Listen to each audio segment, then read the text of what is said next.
Hola, hola. Bueno, buenas tardes, buenas noches a todos. En el día de hoy vamos a iniciar esta segunda jornada de charlas de actualización para profesionales del área de salud pública y zoonosis. En el día de hoy contamos con la presencia del presidente del Colegio Médico Veterinario, el doctor Marcelo Calles. Desde ya agradecemos su presencia. Y también contamos con la presencia de Vicente Pablo Pitkova, que es referente en el área de sanidad aviar. Él es médico veterinario, tiene un diplomado en gestión de políticas públicas y una maestría en salud pública con una amplia experiencia justamente en esta temática que vamos a abordar en el día de hoy, frente a este tipo de patologías, y con una experiencia que le he desarrollado en algún momento digamos, simulacros de crisis en distintos países, en Estados Unidos, en Paraguay y en distintas regiones. Y hoy nos toca la realidad de que aparentemente no es un simulacro, sino que estaría pasando. Y bueno, la idea es del día de hoy, como médicos veterinarios, como de alguna manera él, representando justamente al SENASA dentro de la Dirección de Sanidad Animal, bueno, nos va a compartir cuál es la experiencia y cómo de alguna manera vamos a trabajar en esta hora y media de charla. Marcelo, te dejo. Bueno, muy breve porque ha sido muy buena la introducción. Recién justamente en la nota le decía de que si bien tenemos pacto una vez por mes este tipo de reuniones, medio que se adelantó el tema de la temática de influencia aviar porque ya dejó de ser una simulacro, sino algo que lo tenemos acá. La verdad que tengo que destacar la presencia del SENASA en Córdoba, del Ministerio y de los veterinarios que están a pie, a los veterinarios que están en los campos, que se han puesto la camiseta, recién justo mencionaba. Así que agradecido, Pablo. Somos todo oído, una cuestión no menor. Hay mucha gente que está viendo de toda parte del mundo, sí, del país, en este tema que ahora lo acontece. Se está haciendo en forma virtual y recién estamos viendo que hay mucha gente del país. Agradecido por la Comisión de Seguridad Alimentaria y Zoonosis, que también se ha puesto la camiseta y una vez por mes vamos a tener este tipo de disertaciones. Así que, bueno, sin más preámbulo, es todo tuyo, Pablo. Bueno, muchísimas gracias. Bueno, hoy vamos a hablar la temática de influenza aviar. En cuanto a... No lo está.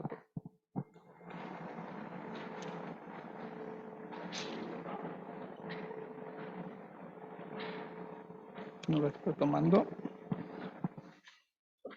No. Ahí está.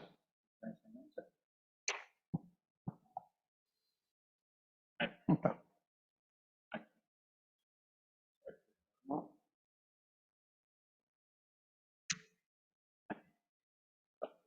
Bueno, en cuanto a lo que reporta la Organización Mundial de Salud Animal, antes llamada OIE, lo que dice el doctor, el jefe de departamento de preparación y resiliencia, es que produce un gran impacto a nivel internacional la enfermedad, ¿no? Produce tanto en productores como la pérdida de las parvadas de los animales, produce esa pérdida, ¿no?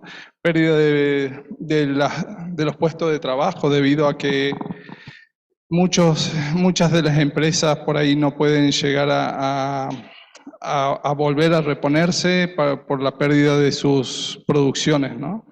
Otra es la opinión pública que se genera, a su vez la disminución de los viajes a nivel internacional, porque pueden ser que haya algunas restricciones o la misma sociedad restringe su consumo sin tener que hacerlo, ¿no?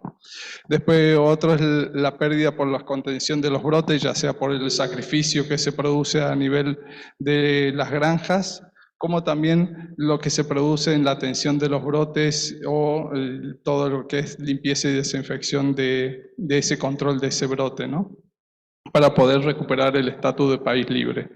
A su vez, también la presencia de influenza aviar en la Argentina lo que también produce es una pérdida a nivel internacional de los mercados porque se cierran debido a que es una enfermedad de notificación obligatoria y a su vez, la Organización Mundial de Comercio es una restricción de los mercados, evitando que se infecten las parvadas de los países que son libres, ¿no? No es por una cuestión de transmisión en la carne o de los productos, ya que algunos son termoprocesados o carne fresca, como sabe ir, no tiene ninguna implicancia en el consumo, ¿no?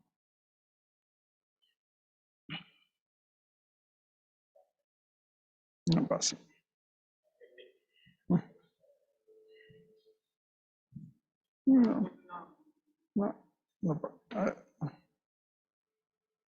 No avanza. Ahí está, vamos a dejarlo ahí. Bueno, en cuestión de el SENASA, tiene la facultad con su ley de SENASA en el marco que le otorga la parte de ejecutar políticas nacionales para el control de la sanidad animal y vegetal y a su vez todo lo que sea el tráfico a nivel internacional, ¿no? Y a su vez el tráfico a nivel local. Lo que hace es planifica, organiza y ejecuta programas y planifica estrategias para el control de las enfermedades o para mantenerse libres en las enfermedades. El plan de prevención en cuanto al SENASA, lo que tenemos es el control de importaciones, que es la resolución 1519 del 2019, que controla todos los productos de genética que ingresan al país en cuanto a lo que se denomina huevo fértil o pollito de un día. Lo que dice el glosario de la ONSA, un pollito de un día es un pollito que tiene hasta 72 horas ingresado al país, ¿no? Del nacimiento. Ahí se hace el control de las importaciones, en donde en cada puesto de control de ingreso del país se toman muestras para influenza aviar, enfermedad de Newcastle, micoplasma y salmonela. La salmonela en este caso serían para las partes productivas, sería que estamos importando genética y es de transmisión solamente hacia la descendencia, ¿no? No estamos hablando de salmonelas móviles. También tenemos una normativa madre que es el control de las granjas de los establecimientos avícolas, que es la 1699 del 2019, que regula todo lo que es las medidas de bioseguridad, manejo e higiene de una granja. Después también hacemos vigilancia activa y vigilancia pasiva. La vigilancia activa se basa exclusivamente en diseños en cuanto a la toma de muestras por el servicio veterinario, en el cual se hacen distintas formas de análisis basado en riesgo, digamos, para poder tomar las muestras y seleccionar los distintos establecimientos donde se van a muestrear. La vigilancia pasiva se refiere a todo lo que es una notificación, una denuncia por parte de la sociedad y atención de esa sospecha para poder descartarla. Después se hace capacitación a los agentes de los organismos, a su vez también tenemos distintos acuerdos con distintos países donde colaboramos y ellos colaboran con nosotros envolcando información de ciertas enfermedades. Y después todo lo que es la difusión y la información en cuanto a la enfermedad. Sí, la vigilancia epidemiológica activa generalmente la tenemos realizada en ave de traspatio o ave doméstica, lo que llamamos, son la gente que tiene aves y no está destinado a la comercialización, ¿no? Son nuestros centinelas a nivel país debido a que generalmente no reciben una vacunación, entonces son nuestras centinelas en cuanto a enfermedad de Newcastle y enfermedad de influenza aviar. Después las gallinas de posturas también son nuestra centinela en cuanto a influenza aviar y no así para enfermedad de Newcastle, ya que todos los productores avícolas implementaron la vacunación de Newcastle a partir de hace muchos años. No hay vacunación obligatoria en la parte avícola en la Argentina, solamente en palomas mensajeras para enfermedad de Newcastle. Y después, como les decía, también la activa es en reproductora, que todos los años el veterinario acreditado de la empresa, de la granja avícola, debe mandar muestras para hacer análisis de influenza aviar de los distintos lotes que tienen en esa granja, ¿no? Después tenemos una vigilancia sindrómica, sería todo lo que es parámetros productivos en cuanto a la disminución de esos parámetros productivos que llamen la atención, poder atenderlo como una notificación, por ejemplo, la disminución de producción de huevos. Una vigilancia oportunística en aves silvestres, generalmente lo hacemos con investigadores, que se le da distintos materiales para que cuando ellos hacen la captura puedan tomar muestras de esas aves silvestres para poder seguir nosotros con nuestra vigilancia. La vigilancia pasiva la tenemos en ave de corral y en ave silvestre, todas las notificaciones que tenemos por ciertas mortandades o por cierta disminución de caída de postura o lo que no pudieran justificar una mortandad, ¿no? En cuanto a la cronología de una notificación y la atención de una sospecha, lo que primero que tenemos es la notificación, la sospecha vemos si la descartamos o no, si no la descartamos tenemos que atenderla y luego se decide si es necesaria una toma de muestras y luego una finalización o continúa esa, en vez de una finalización, continúa la interdicción de ese predio para poder controlar esa enfermedad, ¿no? ¿Qué se notifica, cómo y por qué? ¿Qué se notifica en cuanto a la parte avícola? Todo lo que es, todos los signos compatibles, ya sea para influenza aviar o enfermedad de Newcastle, teniendo que casi todas las enfermedades avícolas son similares con la misma sintomatología, ¿no? Se notifica síntomas respiratorios, anorexia, depresión, diarrea, incoordinación, sintomatología nerviosas, o cualquier alteración de los indicadores de producción, por ejemplo, una disminución de la caída de postura, disminución del consumo de agua o alimentos que generalmente van de la mano, si disminuye uno, disminuye el otro también, o cualquier cosa, alguna mortandad que no pueda justificarlo, no teniendo ningún diagnóstico para poder decir fue tal la causa, ¿no?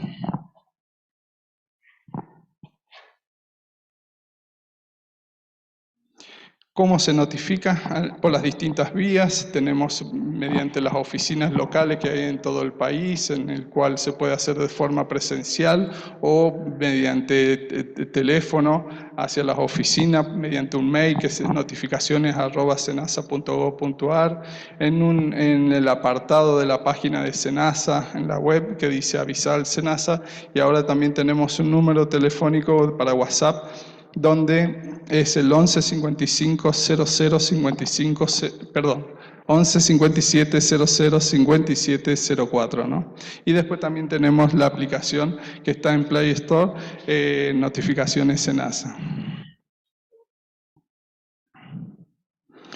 ¿Por qué se debe notificar? Porque la influenza aviar H5 o H7, pertenecientes en la parte avícola, que son las que pueden mutar de mayor importancia para el sector avícola, que son de baja y de alta patogenicidad, pueden cambiar. Es de declaración obligatoria ante la OMS, haciendo la de declaración obligatoria, la de alta patogenicidad en aves de corral.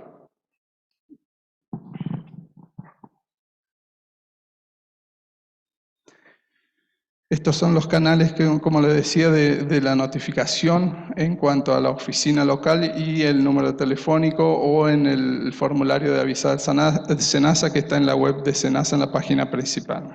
Este es el desarrollo de la aplicación de notificaciones de Senasa, lo pueden hacer por distintas formas, por especies o signo clínico, se georreferencia, no es necesario que tenga internet, ¿no?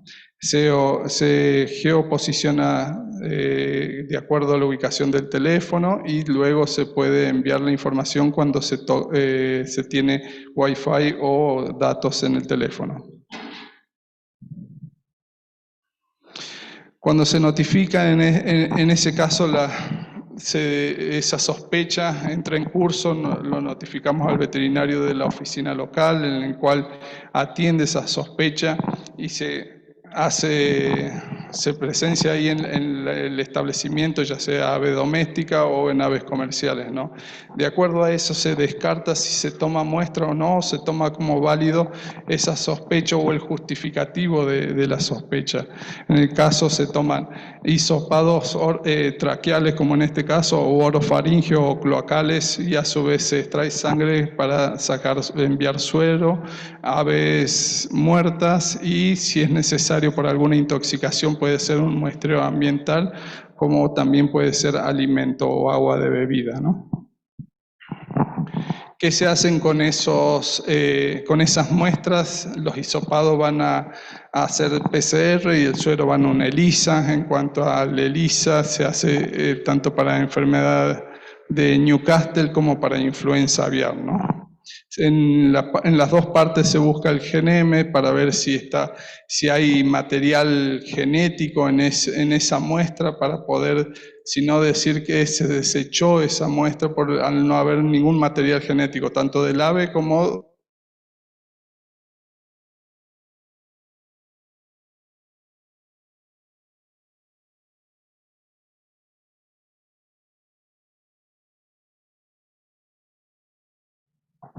Sí.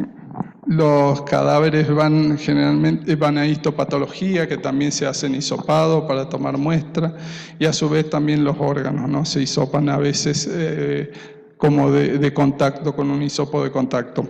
Y lo que es alimentos se manda a micotoxina o a ver algún agroquímico o algún químico que pueda detectarse en alguno de los órganos. En cuanto a un establecimiento que es positivo, se mantiene la interdicción, como le dije, se aumentan o se mejoran las medidas de bioseguridad del establecimiento, a su vez se hace un rastreo en un radio de 10 kilómetros en una zona de control para hacer una vigilancia epidemiológica, buscar datos epidemiológicos para ver si hay indicios de que la enfermedad no está contenida, simplemente se fue de ese brote y no está.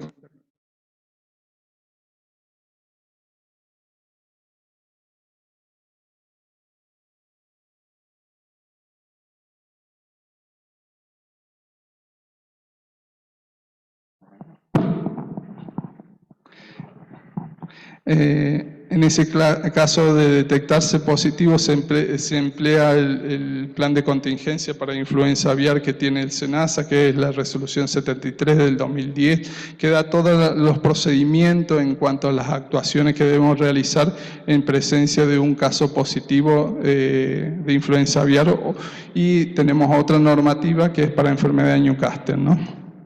Se notifica a la OMSA y a los socios comerciales, como por ejemplo China, que es nuestro mayor socio comercial, y también se declara el estado de emergencia mediante resolución que lo hace el servicio para que se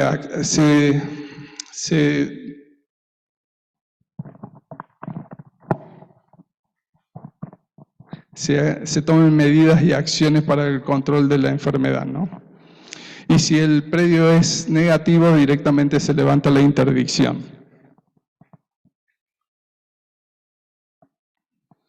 Bueno, en cuanto a normativas que tenemos para las notificaciones, la 153 del 2021, en el cual nos permite identificar y contener cualquier evento sanitario para evitar un problema económico al país o a la salud pública, ¿no?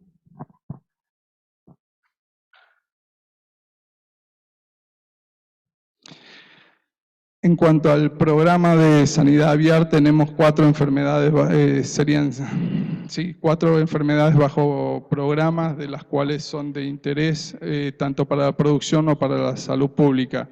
En tanto influenza aviar, enfermedad de Newcastle, salmonela y micoplasma en reproductores, que son de importancia en producción, y las salmonelas en aves comerciales, que es de importancia para la salud pública, ¿no?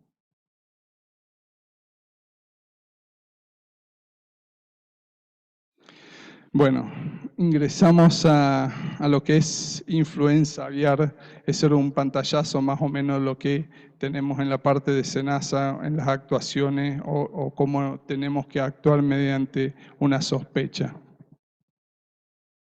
Bueno, el virus de influenza aviar es un ARN de cadena simple, tiene la capacidad de mutar muy fácilmente, muchos mamíferos tienen los receptores para ese virus, a su vez la estructura que es de influenza tipo A tiene diferentes matrices que le da la proteína M o la proteína NP, también le da las distintas combinaciones a su vez al virus. Tiene en la superficie hemaglutinina y neuroaminidasas, de los cuales la combinación entre esas dos puede ser de 144 combinaciones, ¿no? La de mayor importancia para el sector es el H5, el subtipo H5 y H7, siendo los dos de baja y de alta patogenicidad, ¿no? Tienen la particularidad de poder mutar.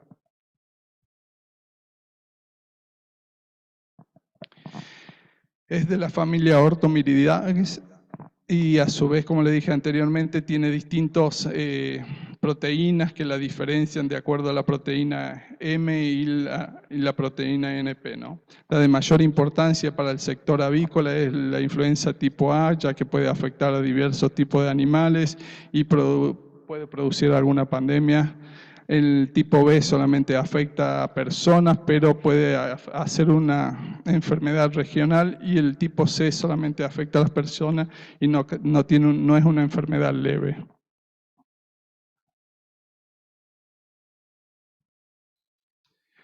Bueno, la influenza aviar es la que nosotros tenemos que notificar a la OMSA. Es una enfermedad viral altamente contagiosa que afecta a las aves.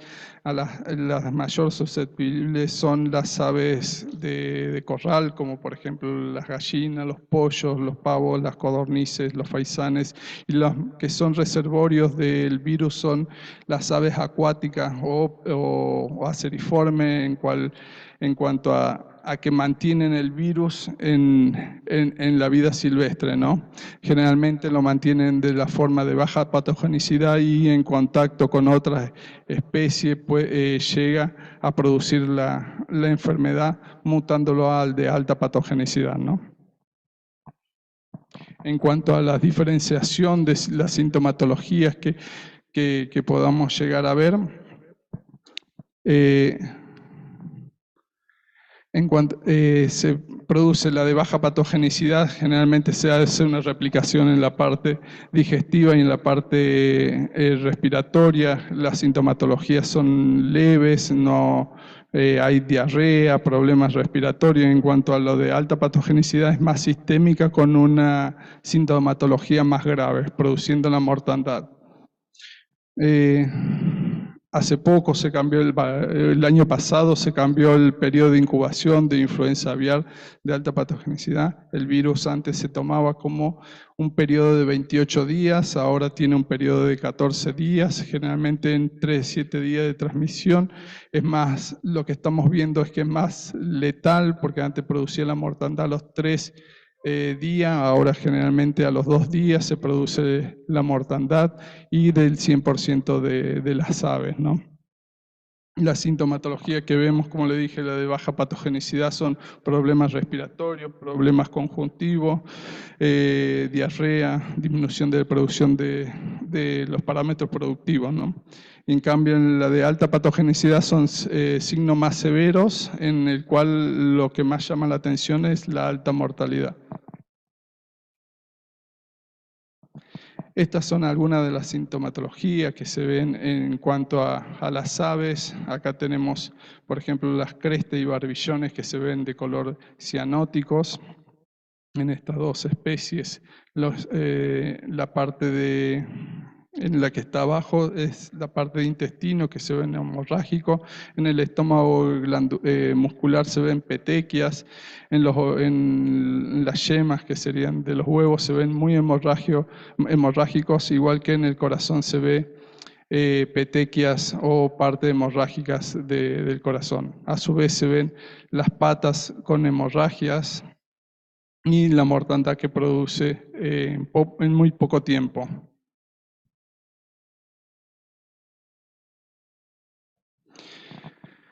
Bueno, cómo es la transmisión, a su vez puede ser de forma directa o indirecta a las personas, siendo que la Organización Mundial de la Salud nos informa que es de baja transmisión hacia el humano, en el cual el reporte que hay de hace bastantes años son casi 900 personas con el H5N1 transmitida en personas.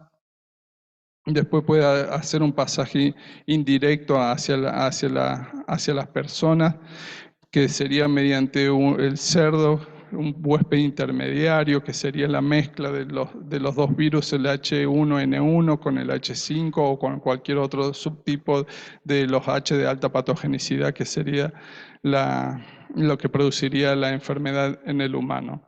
¿Cómo se transmite? Por medio de las secreciones y excreciones de la parte de las aves infectadas con una alta carga viral, o generalmente la alta carga viral la tienen las aves muertas. Por eso es evitar el contacto con esas aves muertas, más que nada las acuáticas, y poder notificar al SENASA para las actuaciones, ¿no? O con medio de un contacto indirecto, que sería por los objetos, pienso, agua. Esto es una cronología con los distintos cambios y predominancias de los distintos subtipos que hubo a nivel mundial de la influenza aviar. En 1996 y el 97 se empezó a ver el H5N1 en la parte de China, y a su vez aparecieron casos en humanos. En el 2003 siguió predominando el H5N1 y se dispersó para varios países de Asia. En el 2004 sigue predominando el H5N1, pero a su vez también se detectan mayor cantidad o la dispersión por las aves silvestres, ¿no? En el 2005 se ve grandes mortandades en aves silvestres, como en aves de corral, en distintas partes del mundo, y a su vez se detectan múltiples genotipos y clados que se desarrollan del virus, ¿no? En el 2006 se empieza a diseminar por las aves acuáticas. Europa también exige mantenerla encerrada las aves domésticas. 2014 y 2016 siguen habiendo diversidad en los clados del virus, y se manifiesta por todo el mundo, con predominancia también del H5N6 y H5N8 en este caso, ¿no? En el 2018 al 2020 el virus que sigue predominando es el H. En el 2021 se ve que hacen contacto las aves silvestres con la migración de la corriente de Euroasia, de estas aves silvestres teniendo el H5, el linaje H5N1, tomando en contacto con las aves que van hacia el hemisferio norte en ese recorrido, y empiezan a ver los casos en América del Norte. En 2022 se desarrolla la predominancia del H5N1. Esto es un reporte de la FAO en cuanto a los casos de influenza aviar de alta patogenicidad a nivel mundial, donde ya hay un reporte también en la parte de Chile que no venía teniendo. El lunes nos reportaron diciendo que apareció en una granja comercial de reproductores, de 40.000 reproductores, y es el país que más influenza aviar tuvo en la región. Tuvo en el 2001, 2017, fin del 2017, 2018, y bueno, este año también lo tuvo. Lo venían trabajando muy bien porque siempre lo tenían en silvestre, tuvieron muy pocas aves tras patio, y recién ahora se pasa a las aves comerciales. Nosotros como país nunca lo tuvimos al virus, ni hubo detección de circulación viral del virus de los tipo A, H5 o H7.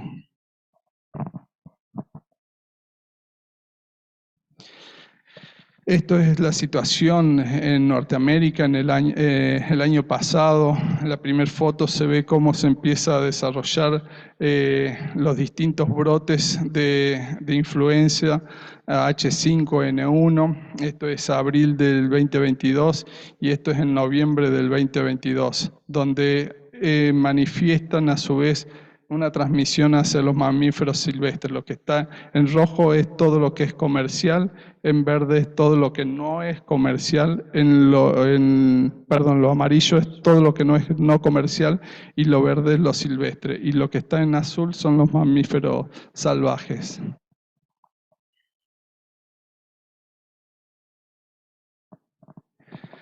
Bueno, estas son las corrientes de las aves migratorias que hay a nivel mundial. Nosotros le atribuimos el ingreso a América con la corriente de Euroasia, que ellos tenían el linaje H5N1. Asia estaba informando que estaba habiendo presencia de ese linaje.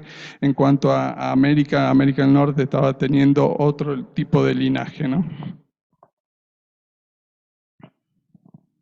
Bueno, en cuanto a los reportes que nos hizo o nos recomendó la FAO a todos los países de la región, dando una alerta de la situación de acuerdo a Norteamérica por presencias de casos de H5N1 y la migración del invierno de ellos hacia Sudamérica, de estas aves acuáticas migratorias.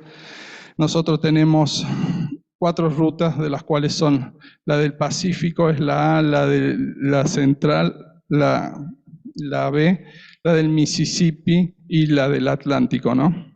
Son, por el momento, a fines del año pasado, todos los reportes que teníamos eran de la ruta migratoria del Pacífico, por eso se empezó a dar los distintos casos en la parte oeste de la región.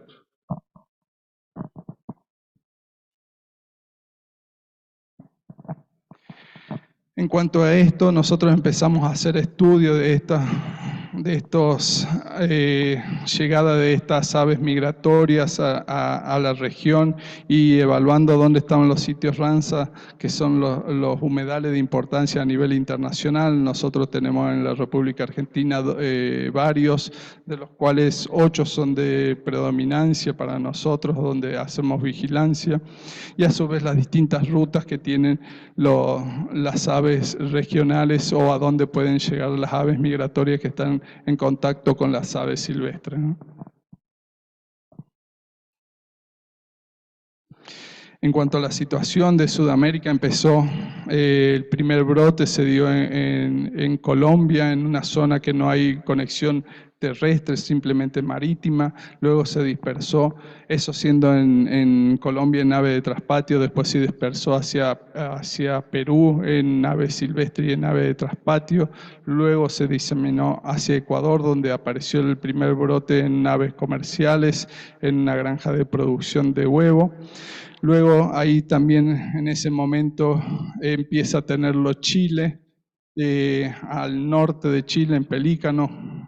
Todas las noticias que salían en la tele eran sobre los pelícanos muertos en la playa, ¿no? A su vez, Venezuela empieza a tener casos que los reporta más tarde en pelícano la mortandad. Entonces ahí era la preocupación nuestra porque nosotros teníamos una barrera natural que era la cordillera, que evitaba el pasaje de cierta cantidad de aves hacia la Argentina.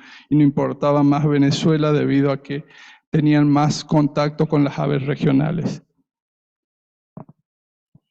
Y luego lo reporta Bolivia en una granja comercial de producción de huevo.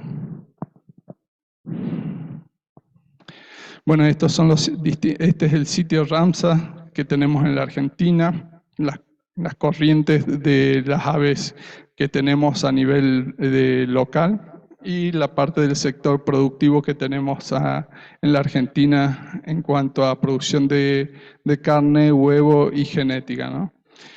En cuanto al primer caso, se da en la Laguna Los Pozuelos, que está en Jujuy. Al norte es un parque nacional, estaba cerrado.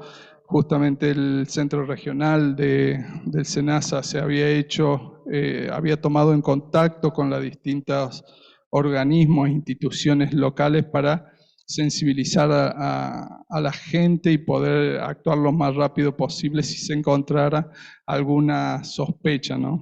En este caso, venían observándose aves muertas, ya veníamos teniendo notificaciones, pero siempre descartando con laboratorio, con PCR, que no había presencia del virus, hasta el día 14 de febrero, que se encontró el ganso andino. Se encontraron 8 gansos andinos, 1 moribundo, al cual se le tomó la muestra y se envió y resultó ser positiva, ¿no?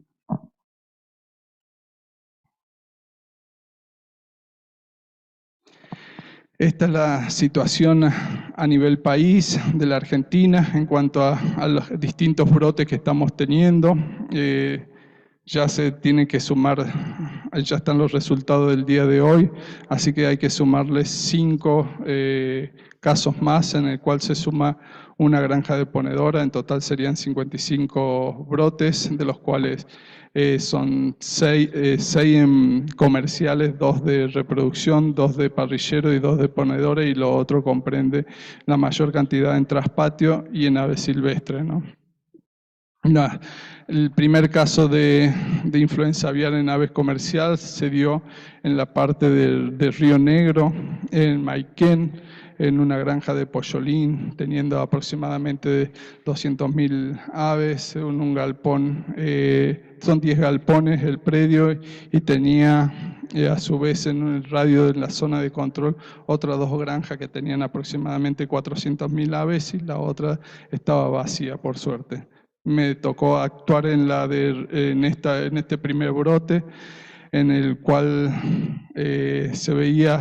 casi no se veía la sintomatología típica de la influenza aviar, que eran las crestas cianóticas o los barbillones. Simplemente se veían las aves muertas dentro del galpón. Se empezó ello a tener sospecha por hepatitis de cuerpo de inclusión, se hizo análisis, dio positivo a hepatitis de cuerpo de inclusión, pero a su vez hicimos de influenza, lo que dio positivo. Afectó el galpón 7 en su totalidad, después el galpón 5, el galpón 1, y después se empezaron a sacrificar los demás galpones, ¿no? Bueno, a raíz de que empezó el brote, el primer caso de influenza en el ganso andino, se reforzaron las medidas sanitarias, ¿no? A nivel país se emitió una resolución de emergencia sanitaria, la cual es la 147 del 2023. A su vez se actuaron a nivel de frontera, donde se restringía ciertos productos o mayores controles y desinfección de los productos. A su vez, también se hizo gacetillas para difundir en las distintas redes sociales y la sociedad no notificara. También notificamos a la CONASA. La CONASA es la Comisión Nacional de Sanidad Avícola de la Argentina, en el cual participan distintos organismos e instituciones, como por ejemplo CAPIA, que es la Cámara de Productora de Huevos, CEPA, la Cámara de Productora de Parrillero. Intervienen universidades, colegios veterinarios, INTA y otras instituciones más, ¿no? A su vez, se nos notificó a los veterinarios acreditados. Los veterinarios acreditados en sanidad y bienestar aviar son los que realizaron el curso que da el SENASA en cuanto a para que puedan atender cualquier granja, ¿no? A su vez, notificamos al CBP, perdón.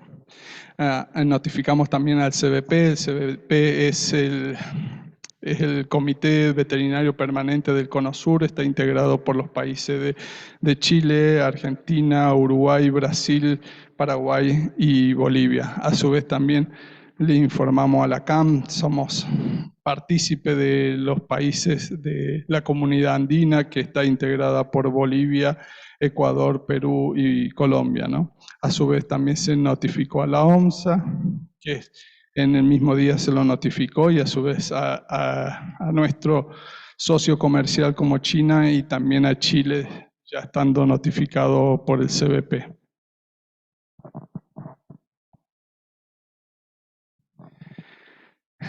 Otras cosas que hicimos también el año pasado cuando nos informaba la FAO y los distintos reportes de los distintos países del posible ingreso de influenza aviar a la región, a Sudamérica, hicimos un ejercicio de simulacro en la Argentina, en Esperanza, donde simulamos que ingresó por distintas vías y ver el entrenamiento de nuestro equipo de emergencia sanitaria, cómo estaban, si estaban actualizados, si nuestras normativas eran acorde a la situación, si todos los procedimientos también eran de acorde a la enfermedad debido a que se cambiaban de acuerdo a los glosarios o a los conceptos de la OMS, ¿no?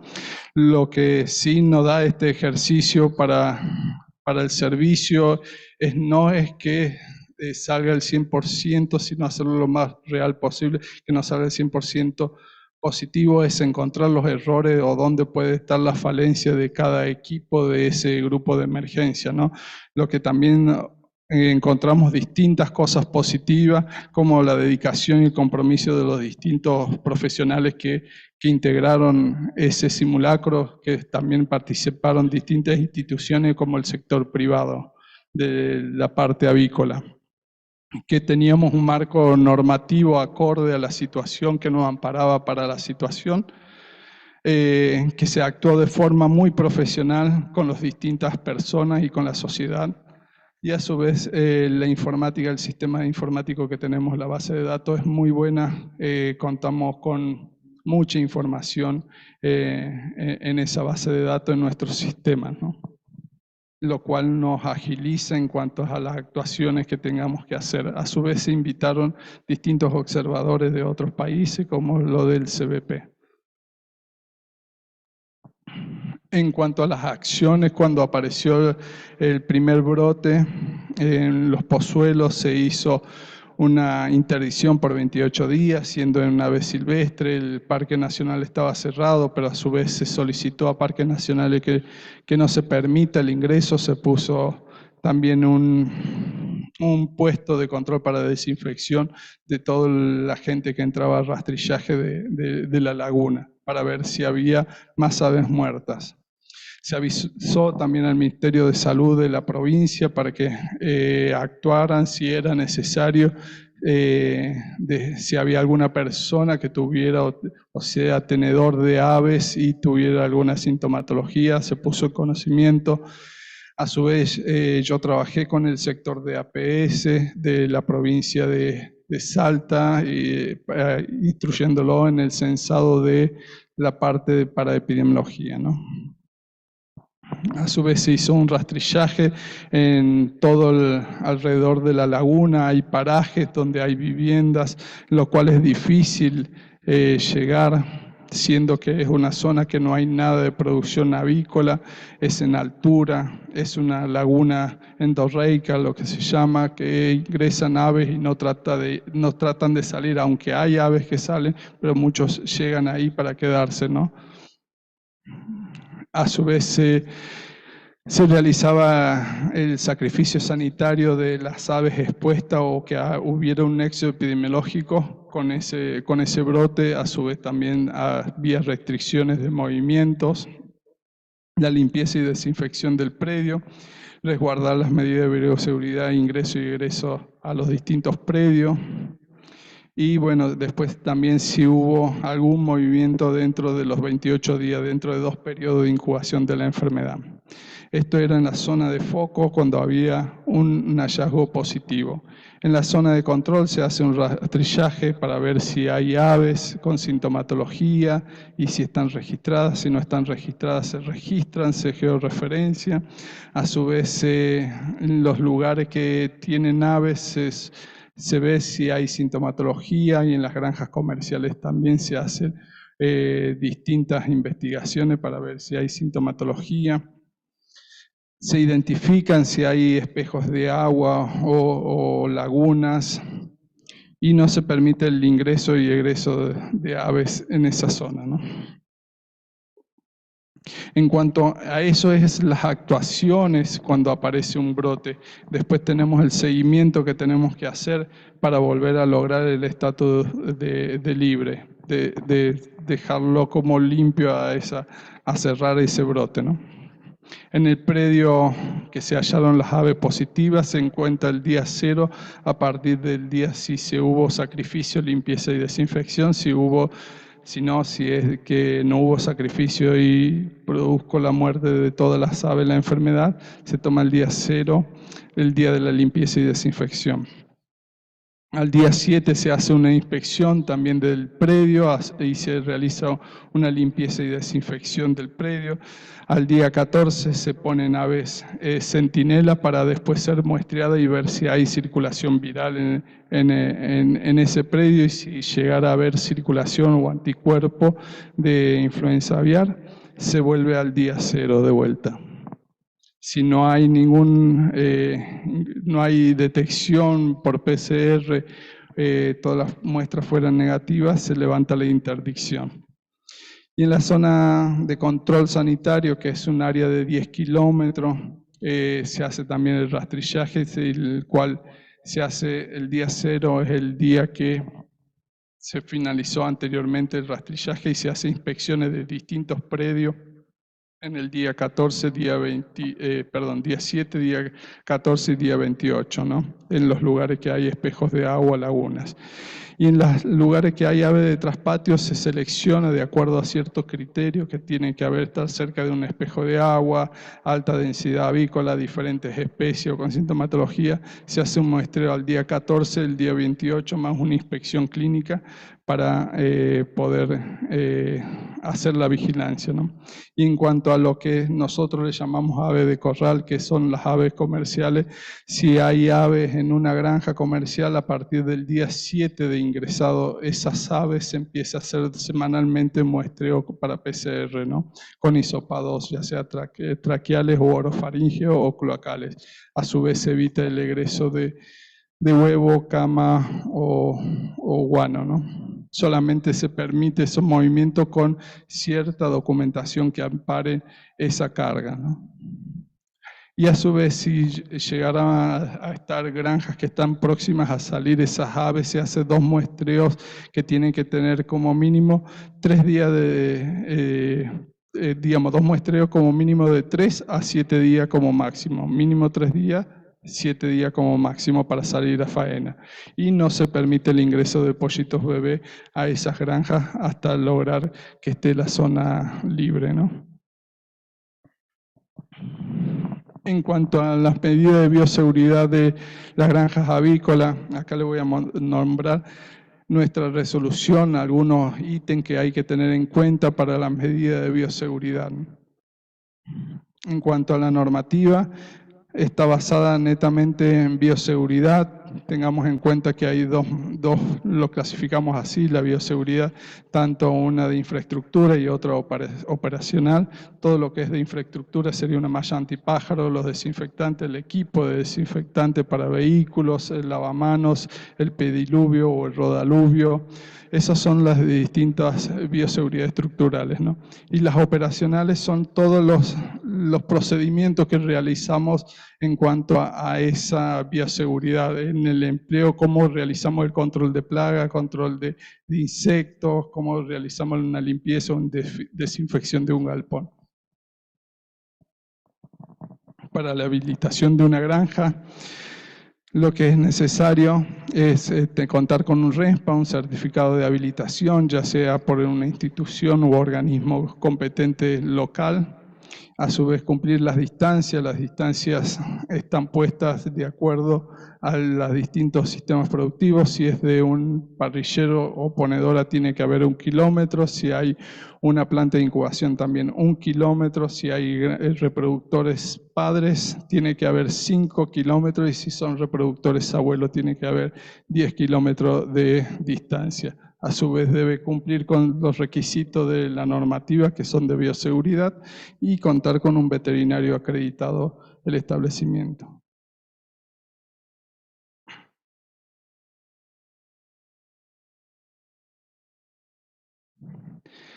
En cuanto a a las instalaciones que debe contar el establecimiento o la granja, debe contener un cerco perimetral y a su vez una puerta de entrada de acceso único, un equipo de desinfección para vehículos, a su vez para el cambio de ropa o el ingreso para otorgarle distintas indumentarias como medida de bioseguridad para que puedan ingresar las personas. Un sistema de desinfección para calzado, que sería el pediluvio, y a su vez para el lavamanos. No especifica qué tipo de pediluvio tendría que ser. Los galpones tendrían que ser íntegros, que no se llueva, que estén bien construido, contener una malla antipájaros, estar cerrado, de fácil limpieza.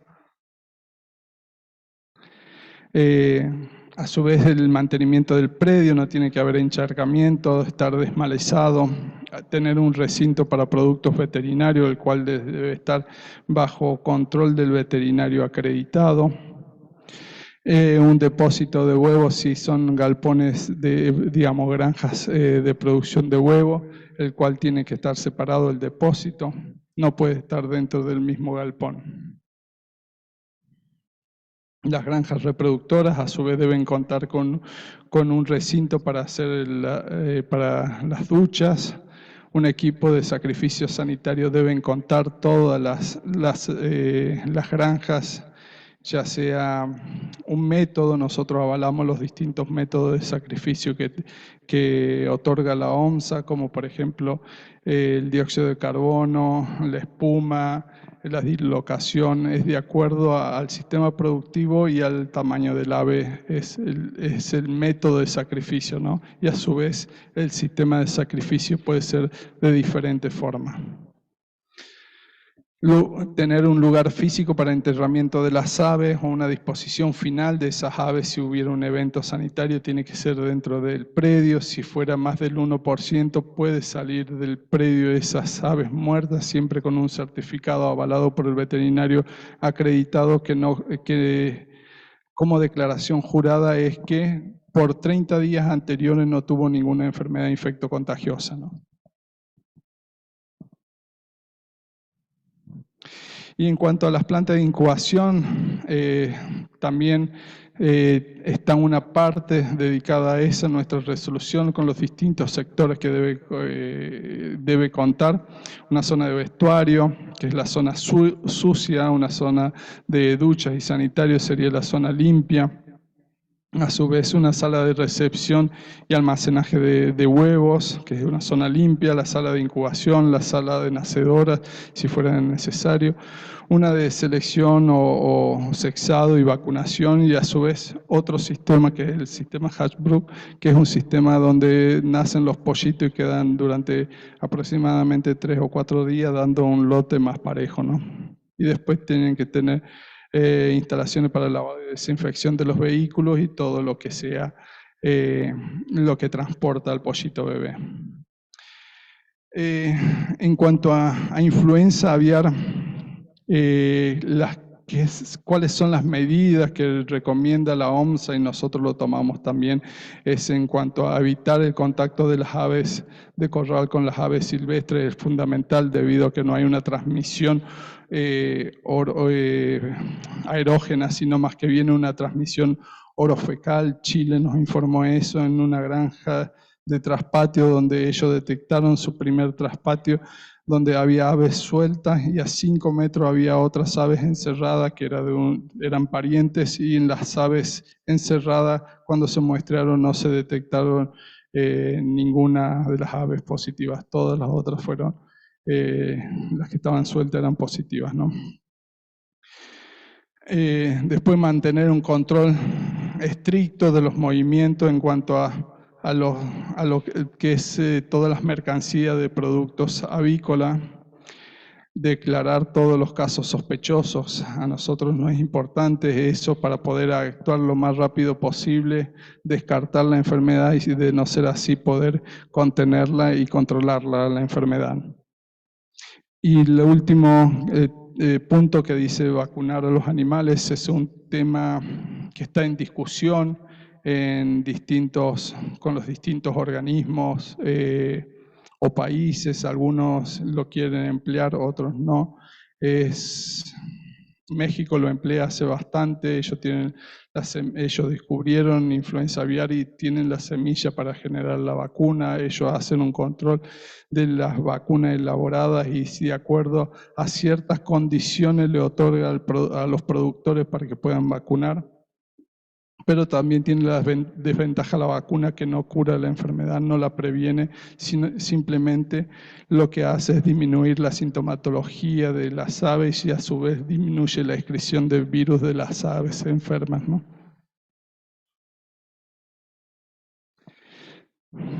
Bueno, y también otra parte de la OMSA es uno de los cuestionarios que pregunta cómo si se puede transmitir al humano. Ahí están los registros de la cantidad de casos que hubo con los distintos subtipos a nivel internacional en cierto periodo. Hay que tener en cuenta que del 2005 al 2020, 246 millones de aves de corral murieron o fueron sacrificadas, ¿no? Es un gran pérdida económica y a su vez un impacto a la biodiversidad en las aves silvestres, ¿no? Igual que lo que nos reporta la OMSA, que el consumo de carne y huevo no se debería afectar debido a que no hay transmisión evidente sobre esos consumos.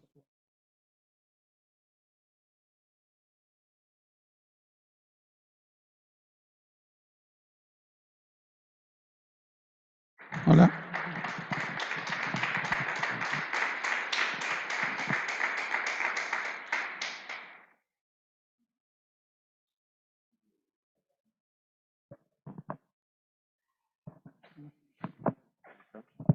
Bueno, Vicente, muchas gracias por la presentación. La idea de ahora es intercambiar tanto con los presentes, a quienes agradecemos también toda la paciencia que nos tuvieron para el tema de la virtualidad. La idea es que justamente ahora abramos un espacio de preguntas, ya que te tenemos acá como referente nacional en la temática, orgullosos de que trabajes y estés insertado en Córdoba, y bueno, con toda esta implicancia. Hay varias preguntas, algunas de ellas...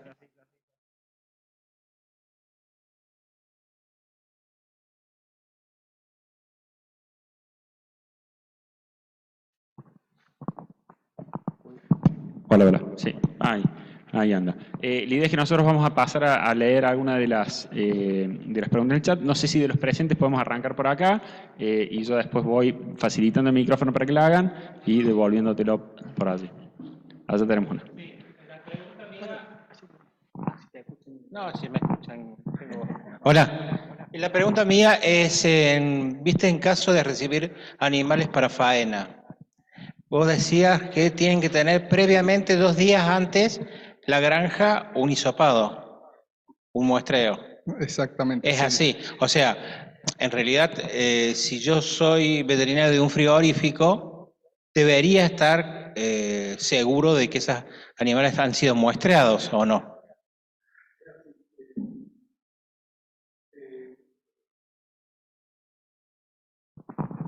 Ahí está, hola. Sí, una de las medidas que se tiene para el control de la enfermedad es el control de los movimientos, ¿no? En ese caso, no podrías recibir si no tendrías, digamos, si recibieras la carga o la mercancía con el documento que ampare esa mercancía es porque ha tenido el muestreo correspondiente. ¿Y cuál sería el documento? El DT. El DT, bien. El DT es el que ampara a su vez con el registro del criador de esa producción de ese lote. El registro del criador es donde se basan todos los datos de ese lote, desde qué día llegaron, la mortandad, los DT que ingresaron los pollitos bebés y a su vez si hubo alguna aplicación de algún fármaco o alguna otra observación que hace de la empresa. Claro. Y en el caso de por ejemplo, de las jaulas que llegan, tienen que ser desinfectadas y tanto el camión como la jaula, ¿no es cierto? Tendría que estar todo desinfectado, no tendría que ser, no es que pero en la salida. En la salida del frigorífico. Claro, en la salida del frigorífico. Debe ser así. Es una de las medidas que exige la parte de inocuidad, que tenga el lavado y desinfección Bien. de ese. Amonio cuaternario y todo eso. Sí. El virus tiene una envoltura lipídica que es muy lábil, entonces con cualquier desinfectante lo mata. Lo único perdurar en el tiempo es la humedad y la baja temperatura, y si está envuelto en la transmisión orofecal. Bueno. Y otra, la última, el tema de las aves. Hay evidencia científica que nos mandaron a nosotros que son susceptibles, es muy bajo la evidencia científica que se haya manifestado la enfermedad por palomas. Es más que nada eso.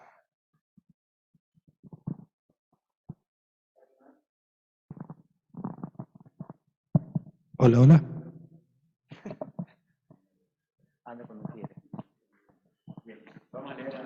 Bien, vamos a proceder a leer algunas de las preguntas que fueron dejando en orden de aparición. Ahora, denos un minuto. ¿Tienen alguna recomendación para clínica veterinaria dedicada a la atención de aves de adorno y mascotas? Sí, hay la normativa nuestra que está por el momento, hay una restricción de todo movimiento, que es la 166 de 2016, en el cual restringe el movimiento hacia comercios minoristas de venta de aves, como forrajería o la atención, ¿no? En este caso se está reviendo esa normativa en cuanto a la atención de lo que llamamos mascotas a esas aves, ¿no?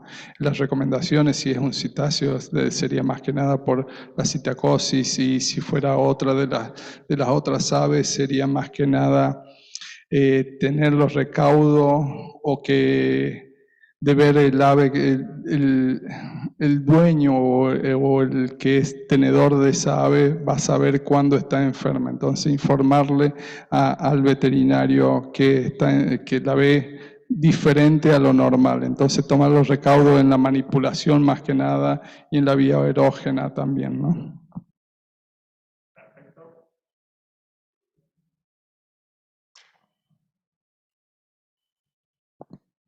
Bien, hola, hola. Bien, muchas gracias por la respuesta. Tenemos otra pregunta de Eugenia Ruiz, que era relacionada a las plantas de faena de pollos. Si se puede tomar alguna medida en el establecimiento, creo que está respondida con lo que ya estuvieron trabajando. Exactamente, ellos también son nuestros sensores de observación en las aves que realizan en el sacrificio, de ver órganos o ver en la carga que llegan esas aves a ser faenadas, si hay alguna sintomatología compatible, que ellos también podrían notificar y podrían acordar para realizar la toma de muestra.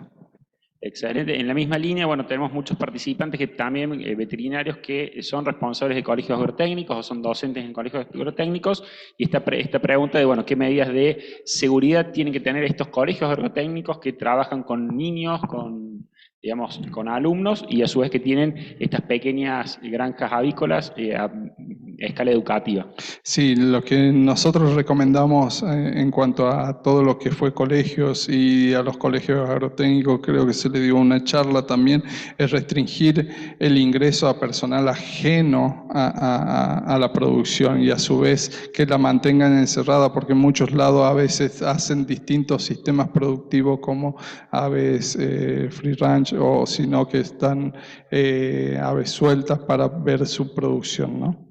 O que se manifieste su fenotipo. Excelente, muchas gracias. Bueno, eso ya estamos. ¿Registro del criador en frigorífico o se observa la mortalidad en el registro? El registro de creador lo podés observar, te puede llamar la atención cuando lo estás leyendo, debido a que no siempre se carga toda la cantidad de aves en un mismo día hacia faena. Son varios días de acuerdo a la capacidad de faena que tenga el frigorífico y la capacidad que tenga la granja. Entonces, por ahí ellos lo pueden detectar también viendo el registro de criador, que sacaron una carga con cierta cantidad de porcentaje de mortandad que informan al sistema, pero ellos están viendo que hay mayor cantidad de mortandad en su registro de criador, ¿no? Bien, excelente, la misma línea, Guadalupe Vares, que después también le invitamos a que habilite el micrófono. Bueno, sí, también esto de lo que nombrabas vos del registro de criador.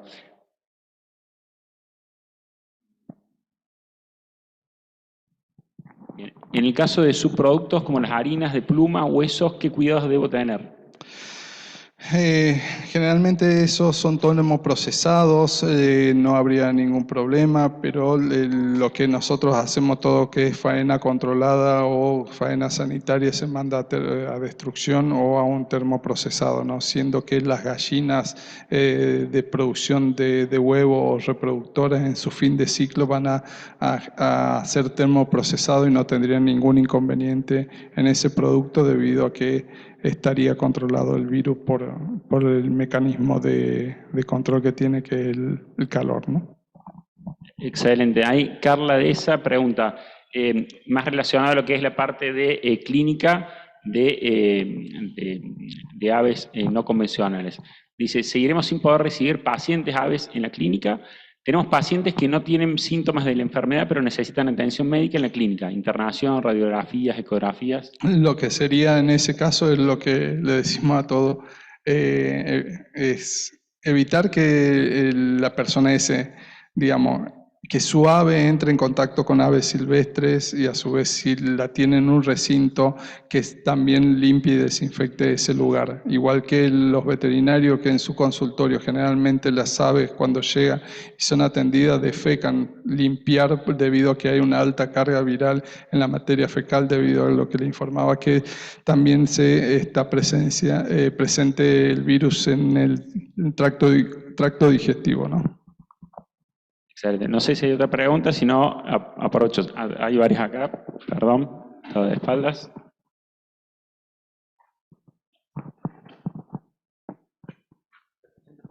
Soy Mariano, ¿qué tal? Hola, ¿qué Yo atiendo pequeñas granjas, digamos, y producciones traspatio.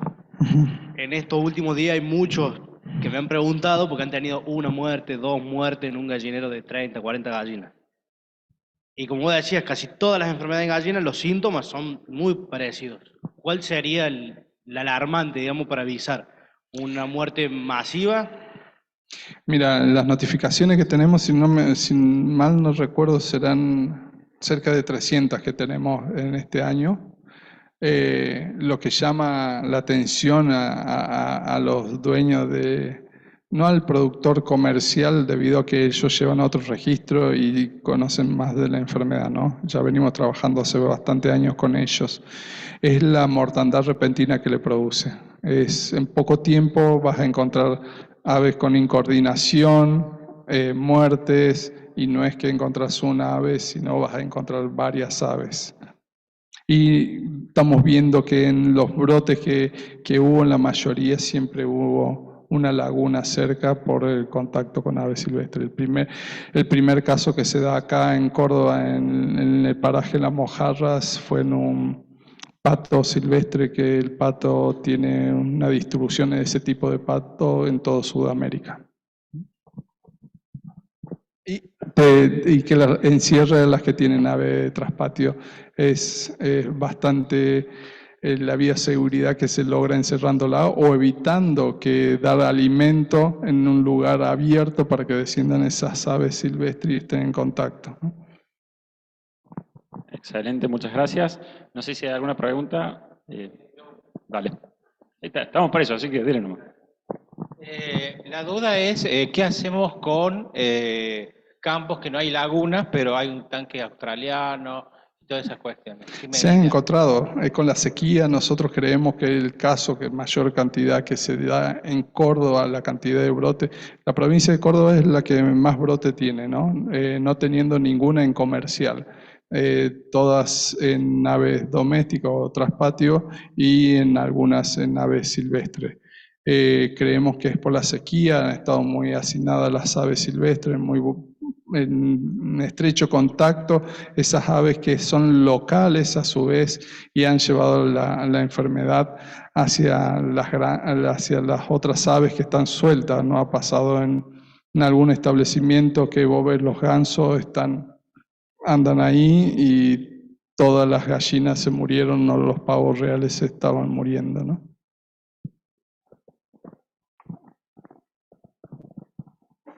Excelente, muchas gracias.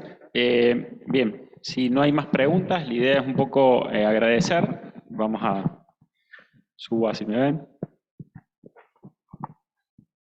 Yo creo que en el chat también estamos ya con las preguntas. Bueno, desde ya agradecerte, es importante, nosotros ahora vamos a dejar también en las redes de colegio el contacto, vos los colocado inicialmente con con la vía de, vamos a ver acá si se ve, se lo vamos a dejar ahí presentado. Ahí están las distintas lugares para seguir a SENASA o comunicarse al programa directamente, o están las vías de notificaciones en cuanto a cualquier sospecha que haya, ¿no? Bien.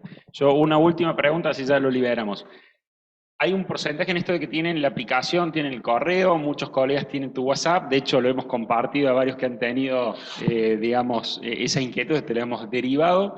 ¿Qué porcentaje, digamos, de esas consultas tienen que ver con la parte de producción, con la parte domiciliaria? Sé que es bastante precoz porque es todo muy nuevo, pero ¿tiene más o menos un porcentaje de denuncias? Acá en la provincia de Córdoba la mayor cantidad fue las notificaciones en cuanto a vía telefónica o alguno de los otros medios eran ave doméstica o ave de traspatio. Y en cuanto a nuestro sistema detectaba más rápidamente en el sistema productivo la baja producción, ¿no? Siendo que en otras provincias, por ejemplo en Río Negro, le llamó la atención el segundo día que ellos venían teniendo una mortandad muy baja de 90 aves en una granja que tenía 200.000 aves, venía de 100, 200 por día nada más, y de un día al otro pasaron a tener 1000 muertes, ¿no? Eso le llamó bastante la atención. Excelente. Bueno, muchísimas gracias para todos los que están presentes, gracias a los que están también participando por las distintas redes del colegio, al equipo de apoyo del colegio, y bueno, también nos deja su saludo el presidente del Colegio Veterinario. Bien, esta presentación, ahí nos apunta desde el fondo, de que va a quedar grabado en la página del colegio, en Instagram y también en el canal del colegio. Muchas gracias por la participación, gracias por este espacio y bueno, nada, estaremos en contacto, esperemos que relativamente poco, pero si es necesario estas alertas, que queden en alertas, pero poder hacer estos contactos. Muchas gracias. Muchísimas gracias a ustedes.